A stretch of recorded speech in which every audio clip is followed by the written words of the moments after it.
एक लंबी गहरी सांस लीजिए और ओम का उच्चारण करेंगे।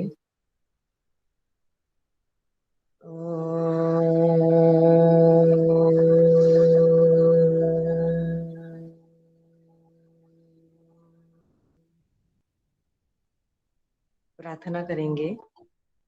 दोनों हाथों को छाती के मध्य में जोड़ लीजिए। सर्वे सुखिनः सन्तु, सर्वे सन्तु निरामया, सर्वे भद्राणि पश्यन्तु, मा कश्चित् दुःखभाग् भवेत्। ओम शांति शांति शांति। दोनों हाथों का अच्छी तरह घर्षण करेंगे और उस निर्माण हुई ऊष्मा को चेहरे पे, गले पे और पूरे शरीर पे लगाएंगे और धरती माता को प्रणाम करके सभी को प्रणाम प्रणाम। हरिओम सभी को। धन्यवाद। Okay, thank you so much Tripti ji.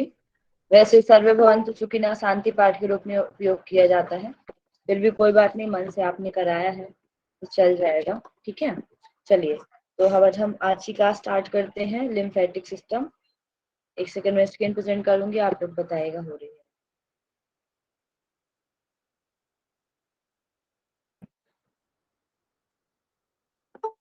Admit कर दीजिएगा सभी को सोने में।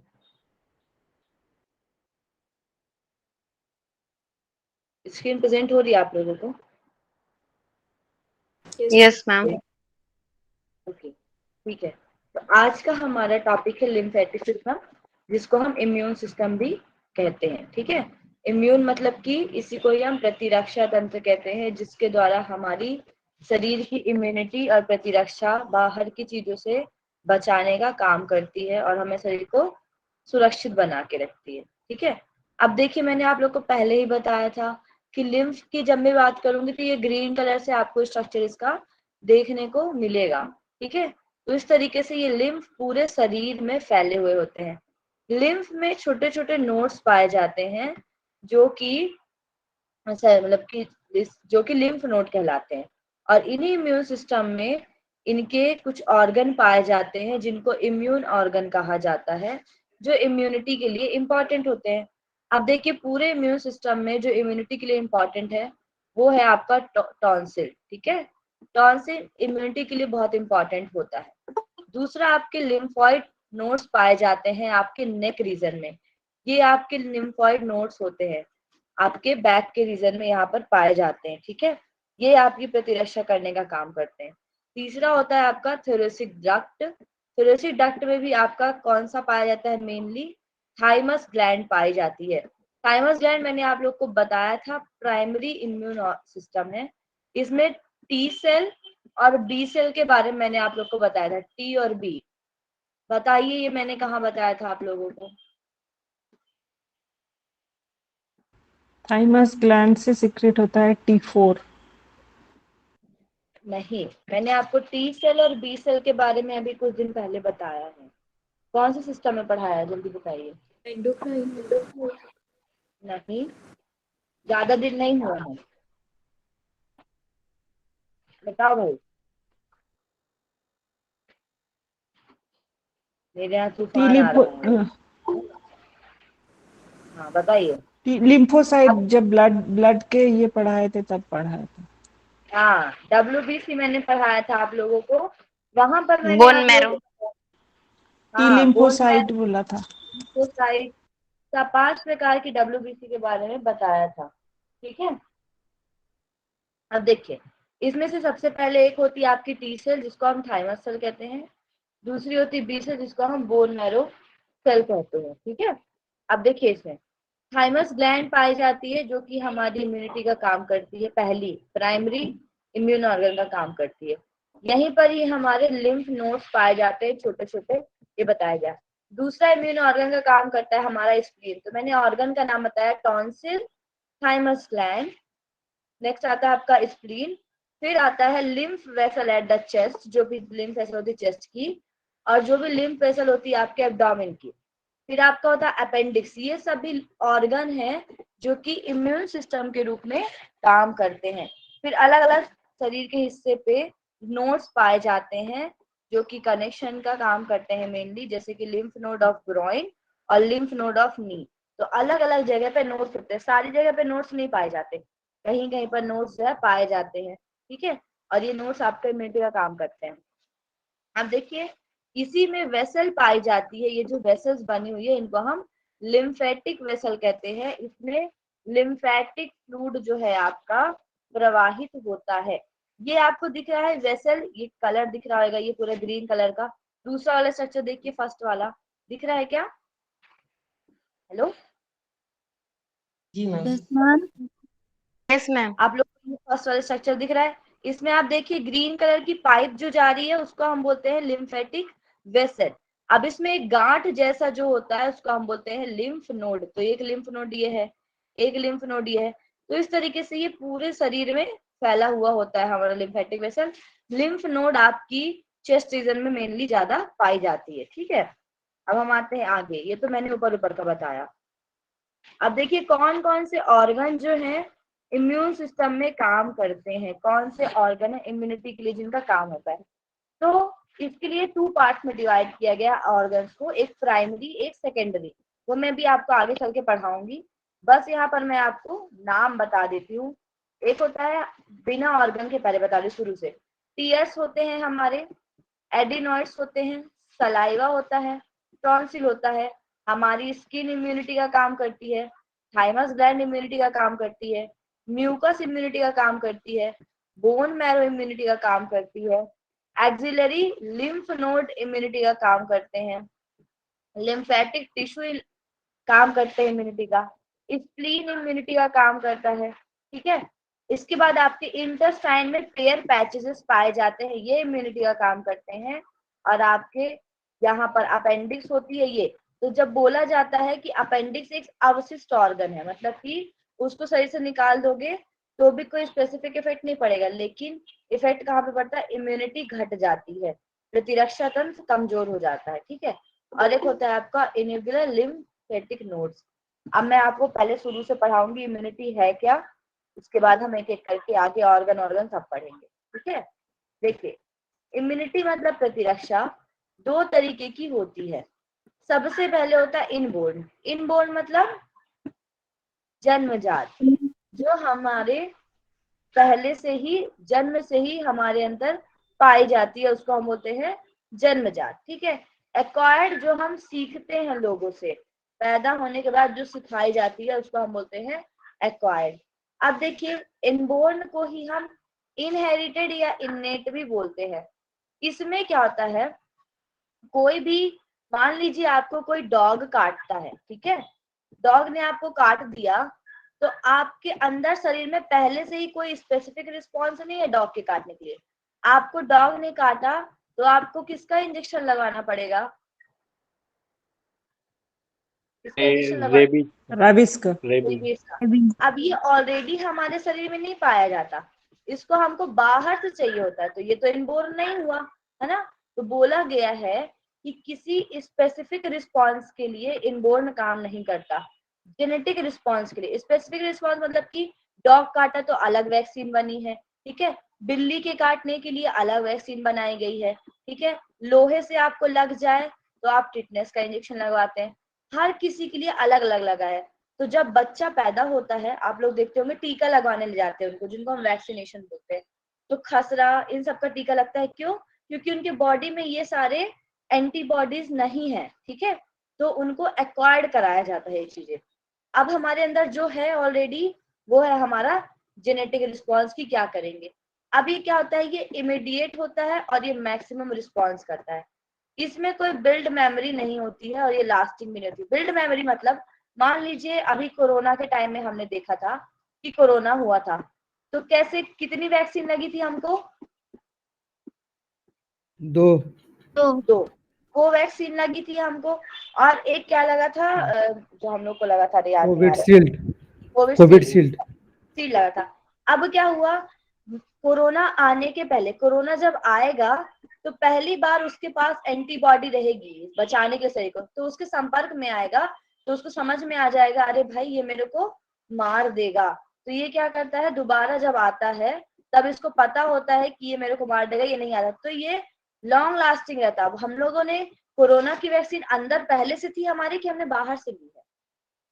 बाहर से। बाहर से।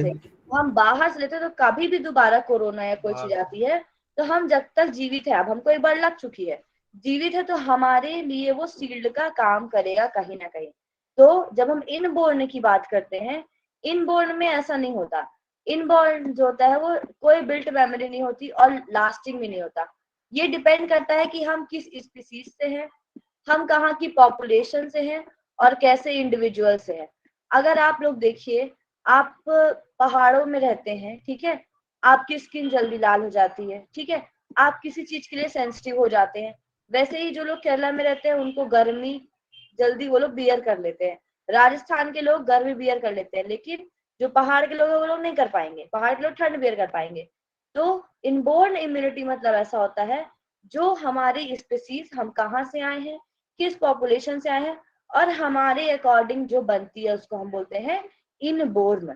एक्वायर्ड मतलब क्या होता है, जो कि हम दूसरों से सीखते हैं अपने शरीर को बचाने के लिए। अब मान लीजिए आपको मच्छर काटता है, ठीक है, मच्छर काटा तो क्या होता है जनरली, जल्दी बताओ। मलेरिया। अरे हाथ में कैसा कुछ खुजली बनता होती है है। फूला फूला कि कुछ सूजन हो जाती है, किसी किसी की चिकते पड़ ಈಗ जाती ನಾವು ಸ್ವೀಟ್ ಯಾರು ತಿನ್ನಸಿಲ್ಲ ಅದು ಒಂದು ಪಂಚಾಯತಿನೇ ಅದ ವೈದ್ಯ ಮತ್ತೆ ಮಂದಿ है भैया। हाँ ಸ್ವೀಟ್ ಯಾರು ತಿನ್ನಂಗಿಲ್ಲ, ಇದನ್ನ ಯಾರು ತಿನ್ನಂಗಿಲ್ಲ, ಅದನ್ನ ಮಂದಿಗೆ ಒಯ್ದು जी ಕೊಡ್ತೀನಿ माइक ऑन है। ಅಂತಾರ। म्यूट नहीं करते, इनका माइक म्यूट करना पड़ता। ठीक है चलिए अब हम आते हैं नेक्स्ट, ठीक है। तो मैंने बताया जब आपको मच्छर काटता है जनरली तो हाथ में तुरंत के लिए तो स्वेलिंग होती है, वो अलग बात है कि डेंगू काटेगा तो मलेरिया हो जाएगा, आपके हाथ में स्वेलिंग हो जाती है। ऐसे मधुमक्खी काटती है आपको तो आपके हाथ में स्वेलिंग होती है।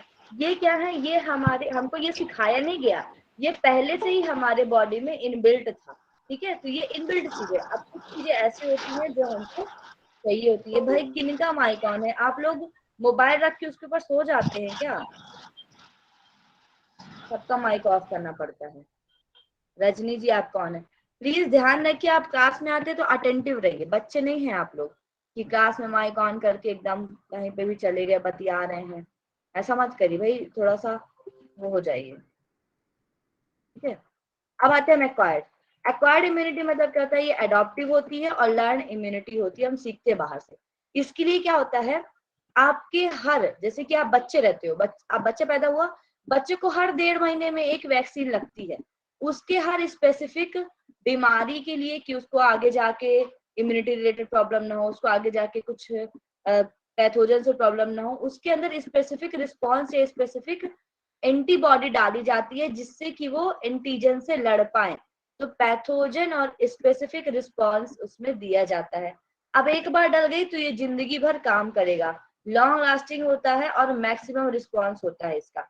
इसको हम बोलते हैं इम्यूनोलॉजिकल मेमोरी या फिर मेमोरी सेल। तो जब हम बाहर से कोई चीज इंजेक्शन लेते हैं तो इसको हम मेमोरी सेल कहते हैं।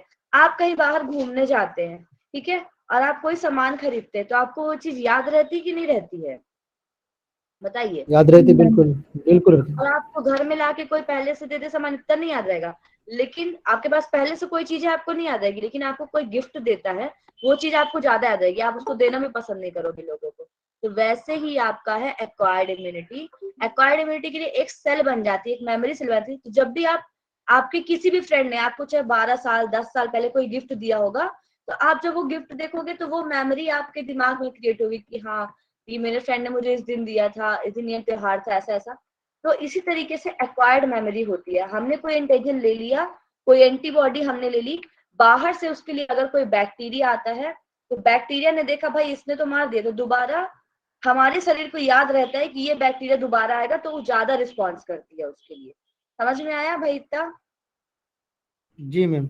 जी मैम। चलिए अब हम बात करते हैं कि हमारा एक्वायर्ड 2 तरीके का होता है, एक नेचुरल होता है, एक आर्टिफिशियल। अब आप बोलेंगे मैम इसमें भी नेचुरल आप बोल रहे हैं। नेचुरल मतलब कि कुछ चीजें जो हम सीखते हैं और हमारी बॉडी में ही बनती है, ठीक है।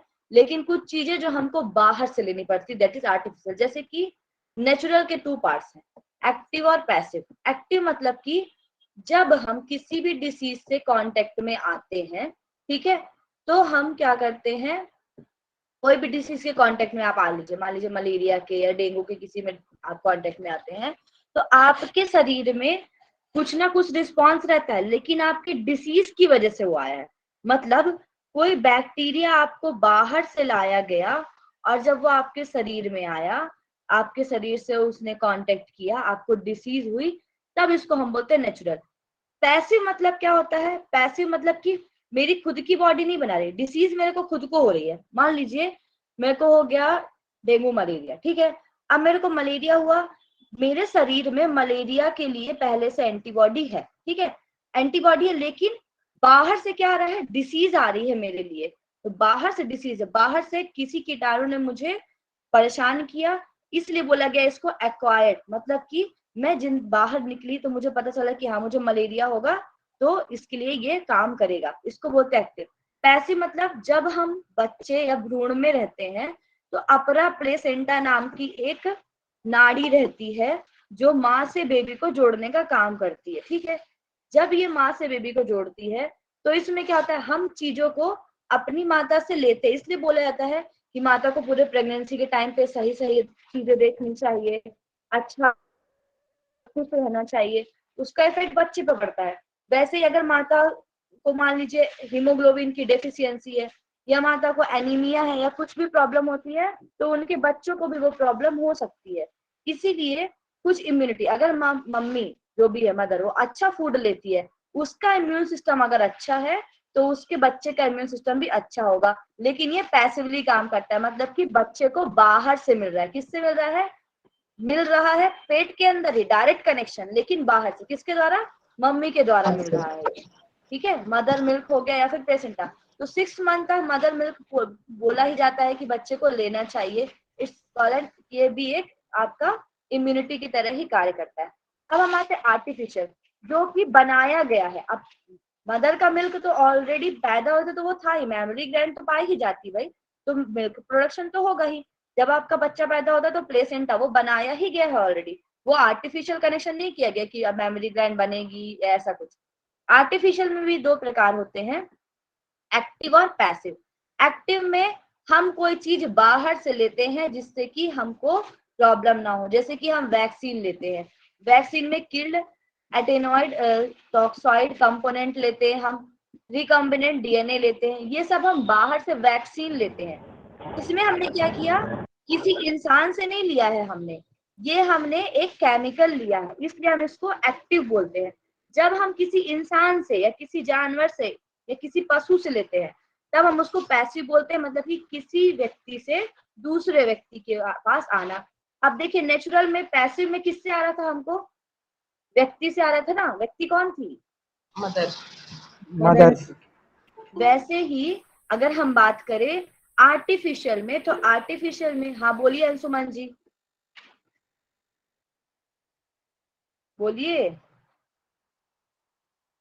ऐसे ही हैंड रेस हो जाता है। चलिए अब आते हैं आगे, ठीक है।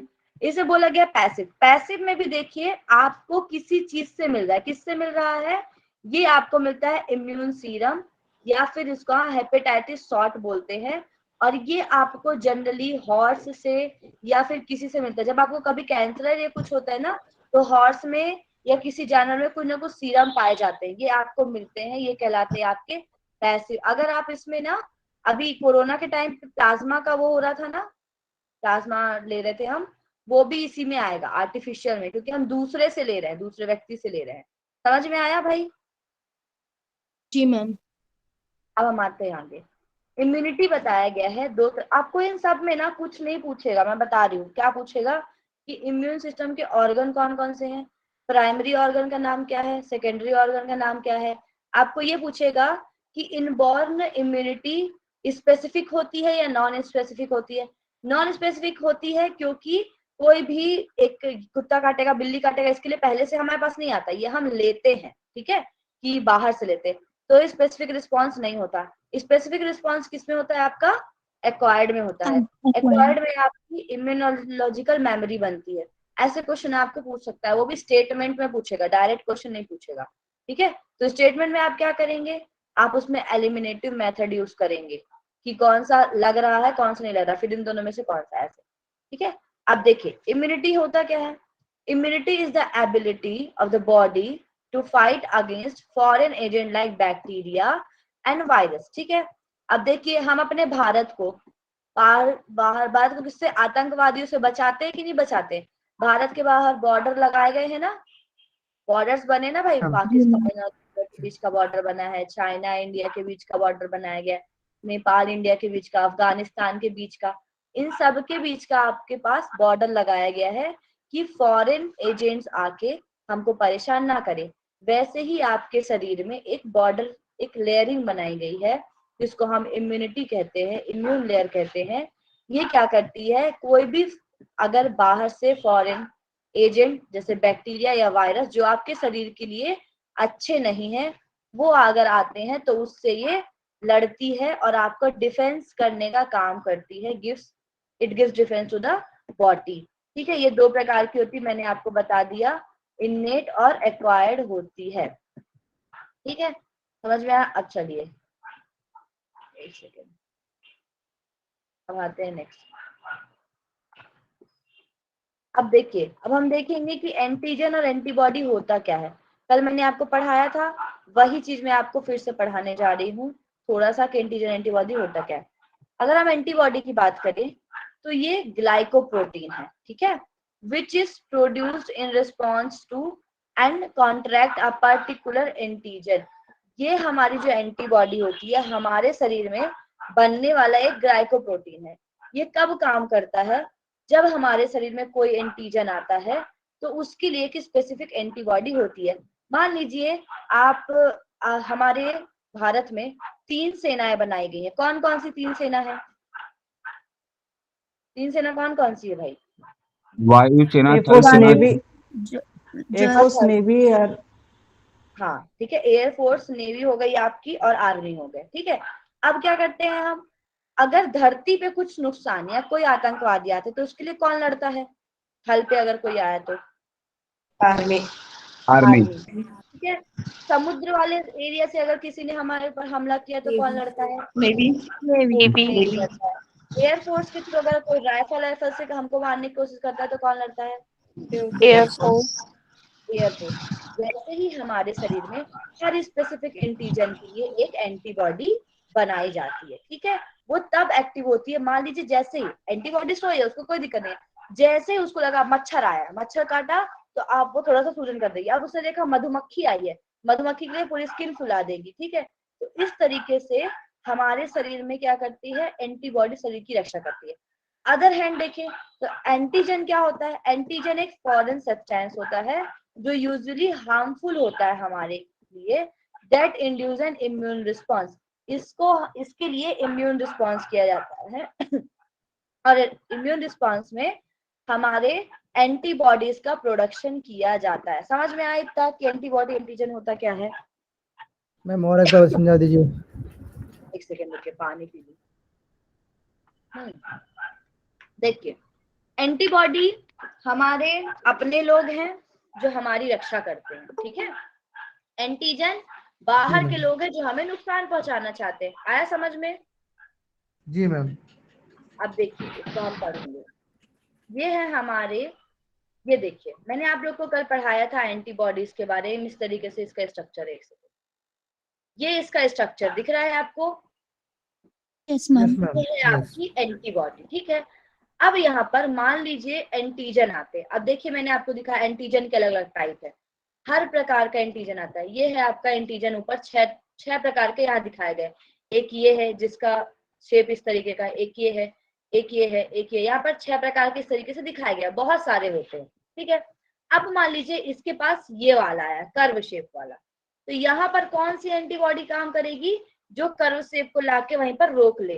तो ये एंटीबॉडी आई हमारी कर्व शेप वाली। अब यहाँ पर आके ये एंटीजन रुक जाता है, ठीक है। इसको हम बोलते हैं एंटीजन बाइंडिंग साइट। जैसे ही यहाँ पर आया अब ये शरीर के अंदर प्रवेश नहीं कर सकता, ठीक है। समझ में आया, यहीं पर ही एंटीबॉडी इसको रोकने का काम करती है, ठीक है। अब देखिए एक और, ये आपका मान लीजिए ये शरीर है, ये एंटीजन एंटीबॉडी बता रही हूँ मैं। ये आपका जो येलो कलर का दिख रहा है ये कोई एंटीजन आया, ठीक है, आपके शरीर में। ये एंटीजन का क्या क्या, इसका एक स्पेसिफिक स्ट्रक्चर है, ये हमारे शरीर में आया, इसके लिए एंटीबॉडी बनाएगी। तो जरूरी नहीं है कि एक एंटीबॉडी, एंटीबॉडी ए और एंटीबॉडी बी, इन दोनों की साइट में जाके ये फिक्स हो गया, इनको इसने रोक लिया, ठीक है। तो यहाँ पर एंटीजन को काम करने का काम करती है हमारी एंटीबॉडी रोकने का। वैसे ही एंटीबॉडी के बारे में बताया गया है, इनमें सबसे ऊपर होता है एंटीजन बाइंडिंग साइट, यहाँ पर एंटीजन आके रुक जाते हैं। ये होता है वेरिएबल रीजन, आपको इतना पढ़ने की आवश्यकता नहीं, ठीक है। ये लाइट चेन होती है, हैवी चेन होती है। लाइट चेन मतलब जो कलर में लाइट होती है, हैवी चेन मतलब जो डार्क कलर की होती है। और कांस्टेंट रीजन होते हैं, यहाँ पर कुछ इफेक्ट नहीं पड़ता, सबसे ज्यादा इफेक्ट ऊपर के रीजन में पड़ता है, क्योंकि यहीं पर ही एंटीजन आके रुक जाते हैं आपके। एंटीजन एंटीबॉडी तो समझ में आया होगा आप लोगों को, जी आ मैम। गया। Yes, ma'am. अब हम बात करते हैं इनेट इम्यूनिटी की। ये एक जनरल टाइप ऑफ इम्यूनिटी कहलाती है। इनेट का ही दूसरा नाम क्या है भाई, जल्दी बताओ बताओ, अभी बताया था ऊपर। Inborn. नेचुरल बोलते हैं, इनबोर्न बोलते हैं, ठीक है, और इनहेरिटेड। जेनेटिक। चलिए अब इसको क्या बोलते हैं, इसको हम नेचुरल इम्यूनिटी या आनुवांशिक प्रतिरक्षा भी कहते हैं। इनेट मतलब कि जो जन्मजात प्रतिरक्षा है, ठीक है। A child is born with immunity, ये बच्चा जो है उसके अंदर वो इम्यूनिटी पाई ही जाएगी। किसका माइक ऑन है? Yoga yoga with Rajni ji, mic off कर लीजिए, ठीक है, तो मुझे नाम ले लेके बोलना पड़ेगा। चलिए अब देखिए, इस प्रकार की इम्यूनिटी पेरेंट से ऑफ स्प्रिंग बच्चों में ट्रांसफर होती है। इस प्रकार की इम्यूनिटी में जैसे मैंने बोला जन्मजात होती है, तो पेरेंट से बच्चों में ये आती है, और ये नॉन स्पेसिफिक होती है, मैंने आपको बता दिया। इसमें कैसे होता है, ये कैसी है, बचपन से ही हम सीख के आते हैं। बचपन के जब बच्चा पैदा होता है तभी से सीख के आता है कि अगर आपको मच्छर काटेगा तो स्वेलिंग हो जाएगी। इन्फ्लामेशन जो है एक तरीके से इम्यूनिटी है, जिसको हम इन्नेट इम्यूनिटी कहते हैं। इन्फ्लामेशन एक इम्यूनिटी की तरह कार्य करता है। जब आपको मधुमक्खी मच्छर कोई भी काटते तो इन्फ्लामेशन में क्या होती है, आपकी स्वेलिंग होता है, पेन होना और रेडनेस होना इस काइंड ऑफ इम्यूनिटी आपके शरीर के लिए, कि वो जो बैक्टीरिया या एंटीजन है वहीं पर रुक जाए, शरीर के अंदरूनी सतह पर काम ना करे। आप लोगों ने देखा होगा मधुमक्खी काटी किसी को? जी मैम, बहुत बार काटी मुझे। Ma'am. मेरे को बहुत बार काटी मधुमक्खी, ठीक है। तो मधुमक्खी जब काटी थी बचपन में, तो जब काट के चली जाती थी तो मेरा हाथ फूल जाता था, मेरे को बहुत अच्छा लगता था गोला गोला हाथ देखने में। तो वो जो है वो हमारा क्या है, इन्नेट इम्यूनिटी है, हमारे शरीर को बचा रहा है। तो इन्फ्लामेशन एक तरीके से क्या हो गया आपका, इन्नेट इम्यूनिटी। आपको ये भी पूछ सकता है इन्फ्लामेशन होना, स्वेलिंग होना, रेडनेस होना ये क्या है, तो ये एक इन्नेट इम्यूनिटी, ठीक है। फिर दूसरा होता है आपके सरफेस बैरियर। अब आपकी स्किन होती है, ठीक है, मान लीजिए स्किन नहीं हुई तो क्या होगा, डायरेक्ट बैक्टीरिया या कुछ चीज आपके शरीर के अंदर चले जाएंगे। तो स्किन एक सरफेस बैरियर के रूप में काम करती है, उसको अंदर जाने नहीं देती। जैसे कि मधुमक्खी काटे तो उसकी डंक बाहर ही रह जाती है, फिर हम डंक निकालते हैं तो ठीक हो जाते हैं, ठीक है। तो ये स्किन, ये सरफेस बैरियर का काम करती है। म्यूकस मेम्ब्रेन, मान लीजिए कोई बैक्टीरिया आपके नोज के थ्रू अंदर आ रहा है, तो नोज में क्या होती है आपकी, म्यूकस होती है, वहीं पर ही उसको रोक लेगा और हमको क्या हो जाएगी, स्नीजिंग हो जाएगी। आपको क्या होता है, छींक आ जाती है, तो कोई भी बैक्टीरिया कुछ अंदर जा रहा होता है वो बाहर आ जाता है। अब अगर ऐसा नहीं होता तो आपका कीड़ा आराम से, रोज कीड़े अंदर जाके घूम घाम के बाहर आते हैं ना। लेकिन आप देखिए, जैसे कोई कीड़ा आपके नाक में या आंख में कहीं पे भी जाता है तो जल्दी से ही आपको सेंसेशन होता है, आपको स्नीजिंग होने लग जाती है, आंख में दर्द होने लगता है। होता है कि नहीं होता भाई? Yes, होता है ma'am. मैम। एकदम ऊपरी लेवल से भी पढ़ा रही हूँ, ठीक है। सबसे पहले याद रखो कि स्किन के भी ऊपर की बात करें, स्किन के ऊपर की बात मतलब कि इन्फ्लामेशन होना, फिर स्किन बचाती है, स्किन के बाद स्किन के अंदर क्या है, म्यूकस, वो बचाते हैं, इनको हम बोलते हैं सरफेस बैरियर। अब इनके अंदर जो हमारे विसरल, मान लीजिए कोई बैक्टीरिया बहुत सूक्ष्म है, बहुत माइक्रो है, वो क्या करते हैं, हमारे माउथ के थ्रू या हमारे क्या बोलना चाहिए, जैसे किसी को टाइफाइड होता है तो एक उसका बैक्टीरिया पाया जाता है, ठीक है, वो क्या करता है, बाहर जाता है, गंदगी में बैठता है, फिर आता है हमारे खाने में बैठता है, तो हमको टाइफाइड जनरली हो जाता है। तो क्या होता है कि इसके लिए भी हमारे शरीर में कुछ ना कुछ होते हैं एंटीजन या कुछ चीजें, ठीक है, सॉरी एंटीबॉडी होती है। अब हम केमिकल बैरियर की बात करें तो केमिकल बैरियर कैसे करता है, मान लीजिए नोज के थ्रू या एयरवेज के थ्रू आपका खाना चला गया अंदर, सॉरी बैक्टीरिया, तो यहाँ पर आपके स्टमक में क्या पाया जाता है, HCl। HCl कैसा होता है भाई, एसिडिक होता है, तो ये पूरे तरीके से जला देता है जो भी बैक्टीरिया आते हैं। फिर हमारे मान लीजिए आप भाई किनका माइक बोल के, पुष्पा जी माइक ऑफ कर दीजिए नहीं तो आपको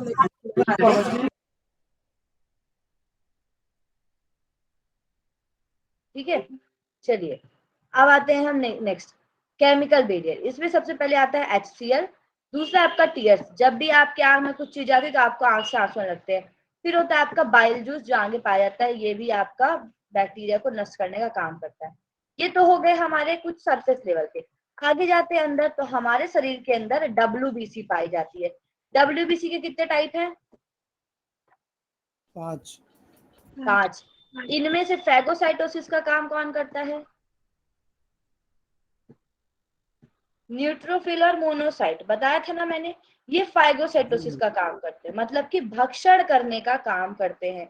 कोई भी चीज शरीर में आती है एंटीजन, वो इनको मारने का काम करते हैं, ठीक है। अब नेक्स्ट होता है हमारा फीवर। मान लीजिए फीवर क्यों होता है, फीवर नहीं होगा और अगर आपको कोई सिम्टम नहीं दिखेगा तो आप अंदर से पूरी तरीके से टूट जाओगे, तो फीवर होना। आप लोगों ने देखा होगा, आप लोगों ने कोरोना की वैक्सीन लगवाई होगी तो आपको फीवर आया होगा, आया था, जी मैम। हाँ मैम। देखिए आप किसी किसी को आया, ये भी it depends on immunity also, ठीक है, कि किसकी इम्यूनिटी कैसे और कितना रिस्पॉन्स। जिनको फीवर आया है वो बल्कि ठीक है, जिनको नहीं आया दैट्स नॉट गुड, मतलब कि एटलीस्ट 1 to 2 डेज का आना ही चाहिए। देखो क्यों, आपके शरीर में वही चीज डाली जा रही है, कोरोना की वैक्सीन लगाई गई है, मतलब आप समझो कोरोना के दोस्त को ही डाला गया है अंदर, कि वो अपने दोस्त को बोले तुम बाहर चले जाओ, समझ में आया। तो आपको कोई बाहर से चीज या वैक्सीन दी जा रही है तो आपकी बॉडी, क्योंकि वो आपके शरीर में नया नया आया तो उसके लिए वो रिएक्ट करेगी, इसीलिए फीवर होना 1 से 2 दिन जरूरी है। नहीं होता है तो ठीक है, इम्यूनिटी पे डिपेंड करता है, और अगर बहुत ज्यादा दिन के लिए हो जाता है तो दैट्स नॉट गुड, ये आपकी बॉडी को अंदर ही अंदर परेशान कर रहा है, ठीक है।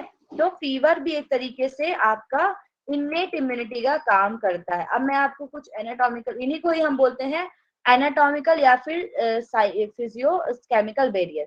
इसमें आपका, मैंने आपको पहले ही बता दिया, आईज होती है, ब्लिंकिंग आईज लाइसोसोम, मतलब कि जैसे ही हमारी आंख ब्लिंक करती है तो लाइसोसोम जो होते हैं वो हमारे जो भी बैक्टीरिया होते हैं उनको मारने का काम करते हैं। जैसे आपके आंख में डस्ट घुसा, आप क्या करते हैं, आंख को रब करते हैं, ठीक है, ये हो गया।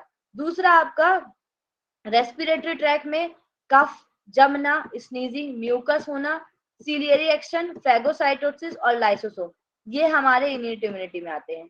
जीआई ट्रैक में स्टमक की एसिडिटी जिसको मैंने HCl बताया था, नॉर्मल फ्लोरा, पेरिस्टाल्टिक मूवमेंट और एंटी माइक्रोबियल कंपाउंड, ये सब पाए जाते हैं आपके जीआई ट्रैक में, जो कि आपकी इम्यूनिटी, आपकी प्रतिरक्षा तंत्र को बनाते हैं। स्किन में क्या होता है, स्ट्रक्चरल बैरियर होते हैं, स्वेट सेबम पाया जाता है कि कोई भी चीज अंदर ना जाए, लैक्टिक एसिड पाया जाता है, आप जब बहुत थकान में होते हैं तो लैक्टिक एसिड का सिक्रीशन होता है, ठीक है, प्रोपियोनिक एसिड पाया जाता है, लाइसोसोम पाया जाता है, नॉर्मल फ्लोरा पाया जाता है।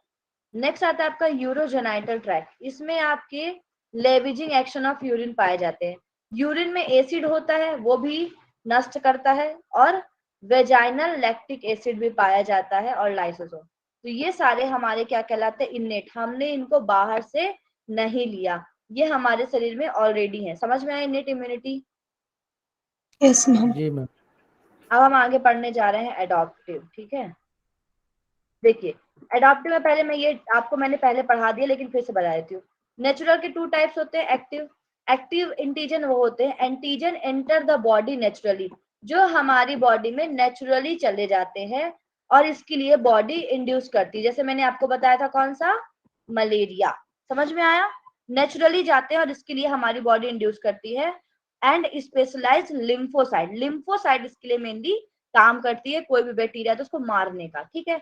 पैसिव में antibodies pass from mother to foetus via placenta, बच्चे में माँ से आता है आपके प्लेसेंटा से, क्योंकि फीटस जुड़ा होता है, और दूसरा होता है विया द मदर मिल्क। ये आपके 2 चीजें पैसिव इम्यूनिटी का काम करते हैं।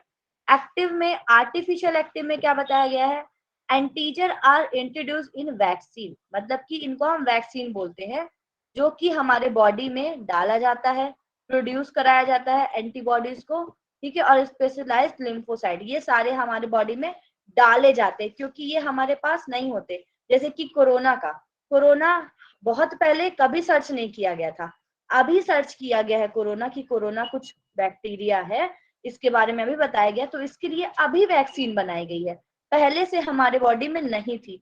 अब ये हो सकता है फ्यूचर में, in future I don't know, कि हमने तो डाल ली, मान लीजिए मैंने अब कोरोना की वैक्सीन ली, मेरे हस्बैंड ने भी कोरोना की वैक्सीन ली, आगे चल के हमारा बेबी होता है कभी, तो उसको इससे भी इम्यूनिटी मिल जाए, ये भी हो सकता है, ठीक है। तो ये उस टाइम पे उसके लिए काम करेगा पैसिवली, उस टाइम पे उसके लिए पैसिवली काम करेगा, लेकिन मेरे लिए अभी कैसा काम कर रहा है, ये एक्टिव एक्टिव, आर्टिफिशियल एक्टिवली काम कर रहा है, ठीक है। अब देखिए आर्टिफिशियल पैसिव क्या होगा, pre form antibody in a human serum are introduce by injection, कि पहले से ही किसी इंसान में होती है, या कहीं से हम लेते हैं, जो कि इंजेक्शन द्वारा दिलाई जी जाती है, जैसे कि सीरम हो गया, समझ में आया, ठीक है। अब हम आते हैं नेक्स्ट, इसके बारे में पढ़ते हैं। एक्वायर्ड इम्यूनिटी को स्पेसिफिक इम्यूनिटी कहते हैं, क्योंकि this type of immunity pathogen specific, ये जानती है कि किसके लिए किसको लड़ना है। हमने ले लिया बाहर से, अब आप लोगों को जंग लगती तो आप टिटनेस का इंजेक्शन लेते हो, क्यों, कि जंग आगे इफेक्ट ना करे। आपको कुत्ता काटता है तो आप रेबीज का इंजेक्शन ले लेते हो, ये स्पेसिफिक इम्यूनिटी होती है, ठीक है। डाइवर्सिटी, इस प्रकार की प्रतिरक्षा दोबारा अनेक प्रकार के रोगनाशकों को नष्ट किया जाता है। जरूरी नहीं है कि एक आपने वैक्सीन लगाई तो वो एक के लिए काम करेगा, उसका इफेक्ट कहीं दूसरे बैक्टीरिया पे भी कहीं ना कहीं पड़ सकता है, तो ये भी डाइवर्सिटी पाई जाती है, ठीक है। अब बताया गया डिफरेंस बिटवीन सेल्फ और नॉन सेल्फ। देखिए इसमें होता है बाहर से आने वाले पैथोजन को नष्ट करना, लेकिन अपने ऑर्गन को नष्ट नहीं करना। देखिए अब आप लोगों ने बाहर से क्या लिया, एक एंटीजन लिया, सॉरी एक एंटीबॉडी ली, किसको नष्ट करने के लिए, पैथोजन को नष्ट करने के लिए। उसको पता है कि मेरा क्या है और बाहर का क्या है, तो वो अपने ऑर्गन को नष्ट नहीं करता है, वो बाहर से आए पैथोजन को नष्ट करने का काम करता है। तो एडॉप्टिव में ये भी होता है कि डिफरेंस पता होता है कि क्या मेरा है क्या तुम्हारा है, अपने लोगों को नहीं मारता, वो दूसरे लोग को मारेगा, ठीक है। और ये बेस्ड ऑन मेमोरी होती है, प्राइमरी और सेकेंडरी रिस्पॉन्स, ठीक है। समझ में आया भाई? मैम यहाँ पे एक क्वेश्चन है, पैथोजन और एंटीबॉडी ये दोनों क्या सेम है? सॉरी, पैथोजन बाहर से आता है, एंटीजन और पैथोजन हम, हाँ, pathogen, bacteria, antigen, these are थोड़ा सा डिफरेंट है इसमें, बाकी एक ही तरीके से हम बोल सकते हैं इनको। पैथोजन मतलब परजीवी या कोई पैरासाइट आ जाना हमारे शरीर में, उसको हम बोलते हैं पैथोजन, ठीक है। Hello, yes ma'am, yes ma'am, ठीक है, एक सेकेंड, हाँ मैं देख लेती हूँ। हाँ चलिए अब हम आगे बढ़ते, ये कर्सर नहीं बढ़ता यार। हाँ, इसे बताया गया उपार्जित, हिंदी में इसको उपार्जित बोला जाता है, ठीक है। ये चीज, एक चीज और आप याद रखिएगा, मैंने अभी आपको ऊपर बताया था कि एंटीबॉडी जो होती है वो कौन क्या होती है, किससे बनी होती है, ग्लाइकोप्रोटीन ग्लाइकोप्रोटीन से। वैसे ही जो एंटीजन होता है वो भी प्रोटीन होता है, लेकिन किस में पाया जाता है, पैथोजन में। पैथोजन एक परजीवी या कोई भी व्यक्ति या माइक्रो ऑर्गेनिज्म है, हार्मफुल माइक्रो ऑर्गेनिज्म होता है, उसमें जो प्रोटीन पाया जाता है, हार्मफुल प्रोटीन, उसको हम क्या बोलते हैं, एंटीजन बोलते हैं, ठीक है। हेलो, यस मैम ओके, आया समझ में जिनको, नहीं आया? नहीं मैम, नहीं आया मैम। बता रही हूँ, मैंने आप लोगों को क्या बोला, एंटीबॉडी क्या होती है, ग्लाइकोप्रोटीन होती है, हमारे शरीर में बनती है, ठीक है। वैसे ही मान लीजिए बाहर से कोई कीड़े मकोड़े या कुछ भी आते हैं, माइक्रो ऑर्गेनिज्म को हम पैथोजन बोलते हैं। हमारे पास क्या है, हमको प्रोटेक्ट करने के लिए एंटीबॉडी है ना, है ना, हमारे पास एंटीबॉडी हमको प्रोटेक्ट करने के लिए। वैसे ही जो बाहर से पैथोजन है, कोई भी कीड़े मकोड़े, कीड़ा बना है, ठीक है, मान लो ये कीड़ा, ठीक है, ये कीड़ा मकोड़ा है, इसके पास भी जो प्रोटीन होगी उसको हम बोलेंगे एंटीजन। तो अब ये Antigen. चीरा तो हमको नहीं काटेगा, ये अपने क्या डालेगा, प्रोटीन को डालेगा। अब आप बताइए, मधुमक्खी आपको काटे तो मधुमक्खी चिपके रहती है क्या पूरे टाइम? मधुमक्खी अपना डंक छोड़ के चली जाती है वापस, अब तुम लड़ते रहो भाई उससे, है ना? समझ में आया कि एंटीजन Yes, उसका ma'am. प्रोटीन है। ठीक है भाई, चलिए अब हम बोलते हैं उपार्जित क्यों बोलते हैं। एक्वायर्ड को उपार्जित बोला जाता है क्योंकि इस प्रतिरक्षा तंत्र को जीव अपने जीवन काल में अर्जित करता है, लेता है। उपार्जित मतलब जन्म के बाद। और ये क्यों जरूरी है? देखिए, प्रतिजन या जो प्राकृतिक रूप से शरीर में प्रवेश कर जाए, ठीक है, जैसे कि मान लीजिए चिकन पॉक्स का जीवाणु अगर शरीर में आता है तो उसके अगेंस्ट बॉडी में एंटीबॉडी को अपने आप विकसित कर लिया, मतलब कि 95% चांस, तो इसमें चिकन पॉक्स दोबारा नहीं आता। मैं आपको बताती हूँ। ये देखिए, दो चीज होती है। मान लीजिए आपको कभी चिकन पॉक्स होता है या चेचक होता है, ठीक है, तो क्या हुआ, आपके पास इसके लिए लड़ने के लिए कोई एंटीबॉडी है, ठीक है। अब इस एंटीबॉडी ने इससे लड़ाई कर ली, तो जब दोबारा ये फिर से आता है, मान लीजिए आपकी कॉलेज में किसी से लड़ाई हुई है, अब उस व्यक्ति को आप दोबारा देखते हो तो आप उससे क्या रहते हो, सतर्क रहते हो। पहले आपका वो अच्छा दोस्त था, ठीक है, आपको नहीं पता था, फिर अब आपने देखा कि ये तो मुझे नुकसान पहुंचाता है, अब मान लीजिए उसने आपसे लड़ाई कर ली, तो जब आप उसको दोबारा देखोगे तो आपका रिस्पॉन्स ज्यादा होगा कि नहीं होगा? और मान लीजिए उसी के ग्रुप का कोई व्यक्ति आ गया तो आप ज्यादा अटेंटिव हो जाओगे।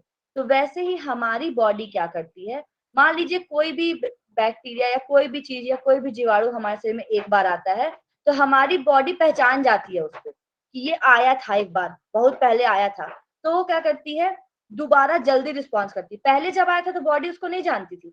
जैसे आप कॉलेज में जाओ, गार्ड भैया लोग बाहर रहते हैं, आप पहली बार आते हो तो नहीं जानते वो, लेकिन आप रोज रोज अंदर बाहर करते हो, हॉस्टल से रूम से हॉस्टल, तो वो आपको जानने लग जाते हैं। जानते हैं कि नहीं जानते? तो जल्दी रिस्पॉन्स, आप नमस्ते करोगे तो गार्ड भैया एकदम तुरंत रिस्पॉन्स मारेंगे। वैसे ही हमारे शरीर में एंटीबॉडी होती है। मान लीजिए एंटीबॉडी के पास दूसरा एंटीजन कभी आ जाए और वो उसको ना देख पाए, तो इसके लिए उसके पास अगर ये रिस्पॉन्स नहीं है बॉडी के पास, तब उस कंडीशन में हम वैक्सीन या टीका लेते हैं, जिसको हम वैक्सीनेशन या इम्यूनाइजेशन कहते हैं।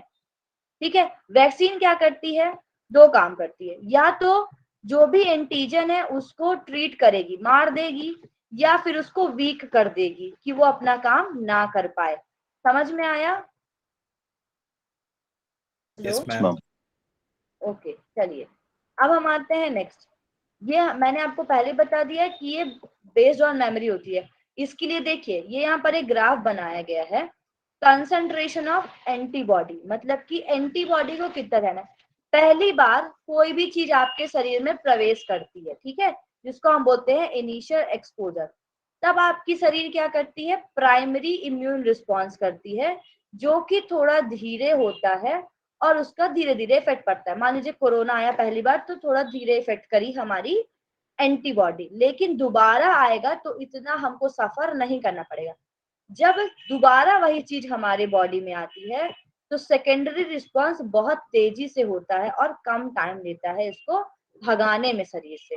तो इसको हम बोलते हैं कि ये हमारी जो एक्वायर्ड इम्यूनिटी है वो बेस्ड ऑन मेमोरी होती है। उसको पता होता है कि ये बंदा पहले आया था, इसने मुझे मारा था, अब मैं इसको मार दूंगी। पहले तो हम उसको घर के अंदर तक आने देते हैं किसी भी इंसान को, फिर हम क्या करते हैं, बाहर से दरवाजा बंद कर, भाई तुम बाहर से बात करो हमसे, ठीक है, तो क्योंकि हमको वो चीज याद रहती है। अब हम आते हैं नेक्स्ट, प्राइमरी इम्यून रिस्पॉन्स और सेकेंडरी रिस्पॉन्स होता क्या है। दो प्रकार की प्रतिरक्षा पाई जाती है, जिसको हम बोलते हैं प्राइमरी इम्यून रिस्पॉन्स, दूसरा secondary immune response. Primary immune response क्या है, जो मैंने अभी आपको बताया, जब भी कोई रोगजनक, जो रोगजनक मतलब कि कोई भी माइक्रो ऑर्गेनिज्म या कोई भी हो सकता है, शरीर में जब पहली बार प्रवेश करता है तो उसके खिलाफ शरीर का प्रतिरक्षा उत्पन्न करता है और यह अनुक्रिया कम तीव्रता की होती है, इसलिए हम बीमार पड़ जाते हैं। मान लीजिए कोई चीज बॉडी हमारे शरीर में आती है और उसके, क्योंकि हमको पता नहीं होता ये हमारे शरीर के लिए अच्छी की नहीं है, तो वो क्या करती है, स्किन की सरफेस के अंदर जाती है। अगर उसको पता होता ना तो स्किन ही उसको बाहर से भगा देती, लेकिन अब स्किन को नहीं पता कि वो सही है या नहीं है। अब क्या की, स्किन ने उसको अलाउ कर दिया अंदर जाने को। जब वो अंदर चलेगी, अंदर जाके देखी तो WBC ने बोला कि नहीं भाई, ये तो हमारे शरीर को क्या कर रही है, खराब कर रही है, तो WBC की संख्या, लिम्फोसाइट की संख्या क्या हो जाती है, बढ़ जाती है उससे लड़ने के लिए। और जब उसकी संख्या बढ़ती है तो हमको फीवर आता है। WBC की काउंटिंग बढ़ती है जब आपको फीवर आता है, तो ये 1.5 लाख समथिंग कुछ हो जाती है। तो WBC क्या बोलता है कि भाई नहीं, ये मेरे शरीर के लिए अच्छा नहीं है, नंबर बढ़ाओ भाई, जल्दी सब लोग सेना आओ मेरी। तो जब सेना आती है तो बुखार आ जाती है, ठीक है, जिसको हम फीवर बोलते हैं। अब इस टाइम पे फीवर आ गया, लेकिन प्रथम इनकाउंटर की मेमोरी सेल हमारे अंदर फीड हो जाती है, ठीक है। WBC को पता चल गया। WBC किसको बता दी, स्किन को बता दी कि देखो भाई अगली बार ये इंसान है तो इसको बाहर से भगा देना, ठीक है। तो जब दोबारा आता है, जिसको हम बोलते हैं सेकेंडरी रिस्पॉन्स, यदि वही पैथोजन या रोगनाशक पहले शरीर में आया था, वे जब दोबारा शरीर में प्रवेश करता है तो शरीर में मेमोरी सेल जो प्रथम एनकाउंटर के वक्त बनी थी वो एक्टिवेट हो जाती है और पैथोजन को बाहर से ही जो है नष्ट कर देती है। इस टाइम का इम्यून रिस्पॉन्स स्ट्रांग होता है, ये मैंने आपको दिखाया, देखिए इसकी फ्रीक्वेंसी ज्यादा है, इसका रिस्पॉन्स ज्यादा होता है और हाई इंटेंसिटी का होता है, इसीलिए पैथोजन आसानी से ही नष्ट हो जाते हैं। अब मैंने आपको कोरोना वाला चीज बताती हूँ। फर्स्ट टाइम जब कोरोना वायरस हमारे शरीर में प्रवेश करता है तो प्राइमरी इम्यून रिस्पॉन्स काम करता है। वही अगर जब दोबारा कुछ वर्षों बाद शरीर में प्रवेश करेगा तो हमारे शरीर के वायरस को पता रहेगा कि भाई ये हमारे शरीर के लिए अच्छा नहीं है, तो इस बार उस वायरस का इफेक्ट कम होगा, क्योंकि शरीर को पहले से ही पता है कि शरीर के लिए अच्छा नहीं है, तो वो एक्टिवेट कर देगा अपनी मेमोरी सेल को। समझ में आया? जी प्राइमरी मैम। इम्यून रिस्पॉन्स समझ में आया ना? ठीक है। अब हम बात करते हैं, ये तो हमने समझा कि इम्यूनिटी कैसे होती है, रिस्पॉन्सेस कैसे होते हैं, कैसे कीड़े मकोड़े आते हैं या माइक्रो ऑर्गेनिज्म आते हैं। अब हम देखने जा रहे हैं कि इनकी रक्षा करता कौन है, आखिर कैसे रक्षा होती है ना। तो इसके लिए बॉडी में इम्यून सिस्टम, बॉडी का प्रतिरक्षा तंत्र बनाया गया है। इट रिकॉग्नाइज, ये क्या करता है, ये एंटीजन को पहचान लेता है और उसके प्रति प्रतिक्रिया देता है और फिर उसकी एक मेमोरी बनाता है, ठीक है। अब ये इम्यून सिस्टम किससे किससे मिलकर बना होता है, तो तीन चीजें मेनली होती हैं। पहला होता है आपके लिम्फॉइड ऑर्गन, इनके अंदर आपके सारे अंग आएंगे, जैसे स्प्लीन हो गया, थाइमस हो गया, बोन मैरो हो गई, ठीक है। तो ये आपके अंग आते हैं आपके लिम्फॉइड ऑर्गन में। दूसरा होता है लिम्फॉइड टिश्यू, टिश्यू आपके चेस्ट में पाई जाती है, जिसको हम ब्रोंकस एसोसिएटेड टिश्यू बोलते हैं, ठीक है। तीसरा होता है आपकी लिम्फॉइड सेल, जो पूरे शरीर में फैली हुई होती है। तो इस तरीके से तीन ही हो गए। और सॉल्युबल मॉलिक्यूल लाइक एंटीबॉडीज, इन सब से मिलकर हमारा इम्यून सिस्टम बनता है। समझ में आया किन से बनता है? इसलिए इसको हम लिम्फेटिक सिस्टम बोलते हैं, लसिका तंत्र बोलते हैं। हेलो? जी मैम। जी हाँ, organ, lymph tissue, lymph cell, lymph node भी आप डाल सकते हैं, और एंटीबॉडीज, इनसे मिलकर हमारा शरीर बनता है। अब लिम्फॉइड ऑर्गन किस प्रकार के होते हैं, कौन कौन से होते हैं, ये हम पढ़ने जा रहे हैं, ठीक है। चलिए अब हम लिम्फॉइड ऑर्गन देखते हैं। लिम्फॉइड ऑर्गन दो प्रकार के होते हैं, एक होता है प्राइमरी, दूसरा होता है सेकेंडरी। प्राइमरी लिम्फॉइड ऑर्गन जहां पर सबसे पहले बनती है हमारी क्या, एंटीबॉडीज, जो मेन फैक्ट्री है एंटीबॉडीज के बनाने की, ठीक है। इनमें सबसे पहली मेन फैक्ट्री कौन सी है प्राइमरी में, बोन मैरो। मैंने आप लोग को क्या बताया था, बोन मैरो में किसका निर्माण होता है, आरबीसी। आरबीसी। आरबीसी। आरबीसी तो चलिए ब्लड है, उसके साथ किसका निर्माण होता है, और WBC भी होता है। WBC और प्लेटलेट्स, तीनों का निर्माण हमारे बोन मैरो में होता है। अब इन तीनों में से कौन काम करती है इम्यूनिटी का, डब्ल्यूबीसी। WBC। ठीक है। तो मेन WBC चूंकि हमारे बोन मैरो में मिलती है, इसलिए इसको हम प्राइमरी लिम्फॉइड ऑर्गन कहते हैं। समझ में आया इतना? जी मैम। जी मैम। दूसरा होता है हमारा टी सेल, ये तो हमारी हो गई बी सेल, बोन मैरो का हम बोलते हैं बी सेल।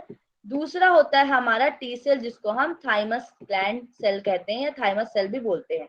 ये बचपन में ज्यादा एक्टिव थे बच्चों में, क्योंकि बच्चे जब पैदा होते हैं, मैंने आपको बताया था कि उनका कहाँ पर बनता है भाई आरबीसी WBC, लीवर में बनता है। लीवर में लीवर बनता है। तो उस टाइम पे उनका बी सेल इतना वर्क नहीं कर रहा था पैदा होने के बाद भी, तो उस टाइम पे उनकी थाइमस ग्लैंड वर्क कर रही होती है ज्यादा, ठीक है। ये धीरे धीरे बड़े होने तक क्षीण हो जाती है, तो फिर बोन मैरो ज्यादा काम करती है उस टाइम पे। तो थाइमस ग्लैंड और बोन मैरो ये दो आपके प्राइमरी लिम्फॉइड ऑर्गन है। ये क्वेश्चन आपको नेट में मोस्ट प्रोबेबली पूछ सकता है, which is consider as a primary lymphoid organ. आपको 5-6 ऑप्शन दे दिए जाएंगे और आपको ढूंढना पड़ेगा कि कौन सा है। तो आप लोग याद रखिएगा, बीटी जो है हमारा, ठीक है, बीटी मतलब बोन मैरो और टी सेल, ये हमारे कौन से होते हैं, प्राइमरी होते हैं। ठीक है, अब हम सेकेंडरी की बात करते हैं। तो सेकेंडरी में बहुत सारे होते हैं।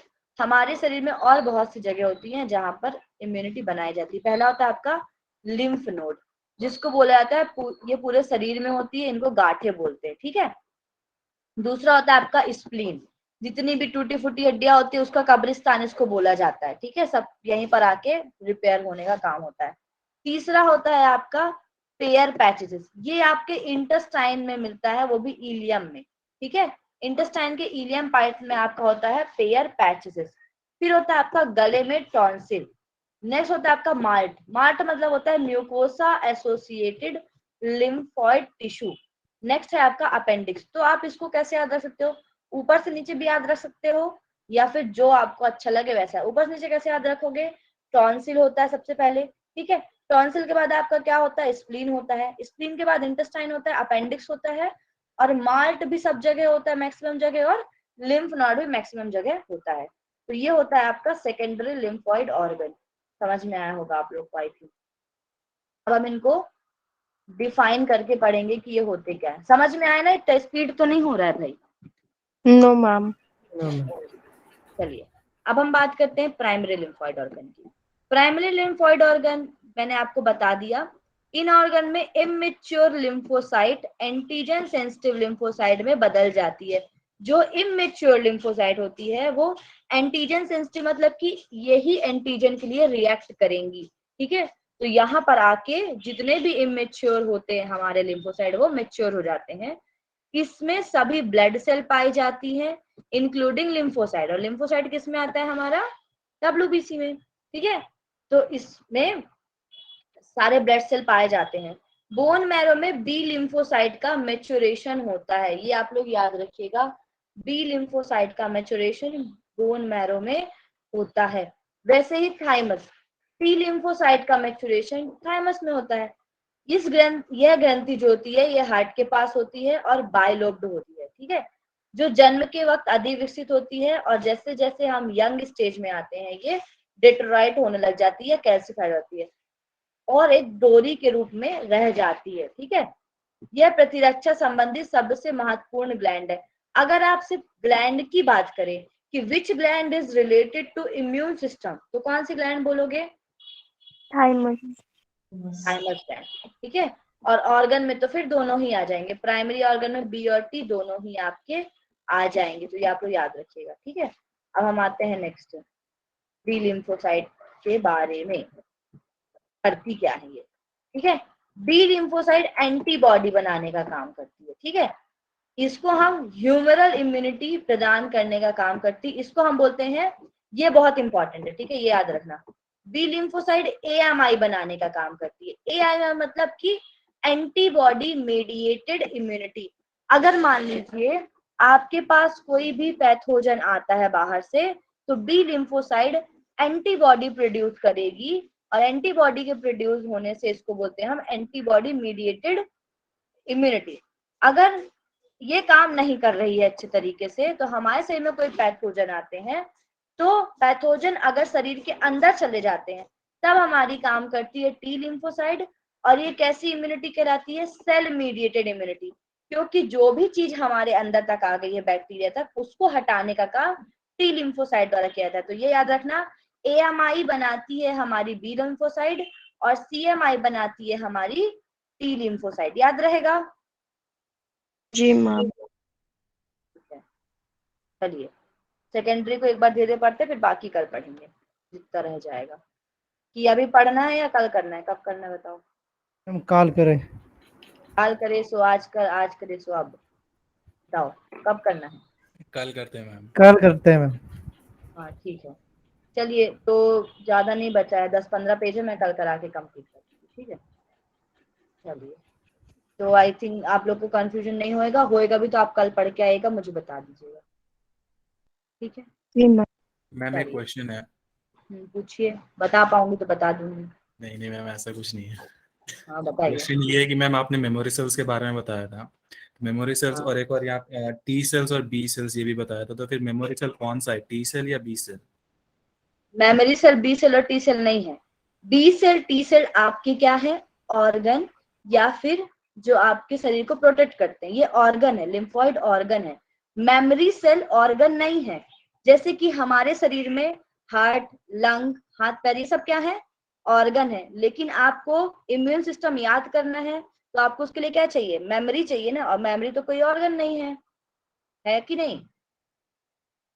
बताइए Yes, ma'am. कि आप हार्ट के द्वारा याद करेंगे तो heart and lungs is different, memory is different. Memory cell आपको याद दिलाने का काम करिए कि ये आया था भाई, तो तुम अपने आप को बता दो कि ये आया है। अब वो आया है तो वो जाके बी सेल को बताया कि ले भाई तेरा दुश्मन आ गया, तू मार। तो वो क्या काम करता है, वो मारने का काम कर रहा है, ठीक है, उसको बचाने का काम कर रहा है। मेमोरी सेल बताने का काम कर रही है। अब हमारा शरीर धड़कने का काम, धड़कन का काम कौन करेगा, हार्ट करेगा। बताएगा कौन, दिमाग बताएगा ना कि भाई धड़को। तो इस तरीके से मेमोरी अलग है, मेमोरी सेल अलग है, बी सेल टी सेल अलग है, ठीक है। Yes ma'am, thank you ma'am. Okay, चलिए, धन्यवाद आप लोगों का। अब आप सभी लोग, एक सेकंड प्रेयर करा दूं, आप सभी लोग लेफ्ट कर, कमर गर्दन सीधी, आंखें सहजता से बंद। मेरे साथ एक बार ओम का उच्चारण, महामृत्युंजय मंत्र, तत्पश्चात शांति पाठ। ओम त्र्यंबकं यजामहे सुगंधिं पुष्टिवर्धनम् उर्वारुकमिव वन्दनाम् मृत्युर्मुक्षीयमामृतात्। ॐ शान्तिः शान्तिः शान्तिः। Rub your both palm. Put your palm on your eyes. Now open your eyes. Okay, आप सभी लोग लेफ्ट कर सकते हैं। धन्यवाद। आज थैंक का यू क्विज मैम। रह गया मैम। अच्छा हाँ, यस मैम। हो गया है। तो एक काम करिए, मैं स्टॉप रिकॉर्डिंग कर देती हूँ।